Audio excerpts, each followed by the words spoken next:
প্রস্রাব করার সময় এই 8টি কথা অবশ্যই মনে রাখবেন। প্রস্রাবের বেগকে কখনোই আটকে রাখা উচিত নয়, এতে আপনার কিডনির দ্রুত সমস্যা আসতে পারে। প্রস্রাবের বেগ এলে তা সঙ্গে সঙ্গেই করে নেওয়া উচিত, এতে মন আর শরীর শান্তি পেয়ে থাকে। প্রস্রাব করার সময় কখনো কুলকুচি করবেন না, অন্যথায় পুনরায় দ্রুত প্রস্রাবের বেগ আসতে পারে।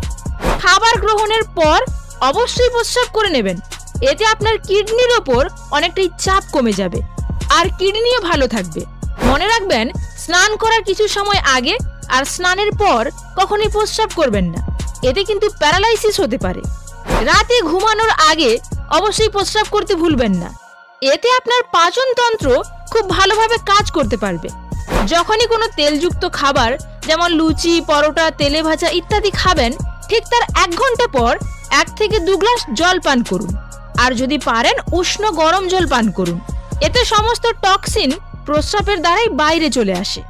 প্রস্রাব করার 30 মিনিট আগে আর প্রস্রাব করার 30 মিনিটের মধ্যে কখনোই জল পান করবেন না, এতে আপনার শরীরের লিভার তার কার্য সম্পূর্ণভাবে পরিশোধনের কাজ করতে পারে না, তাই লিভার খারাপের জন্য এটা একটা কারণ হয়ে থাকে।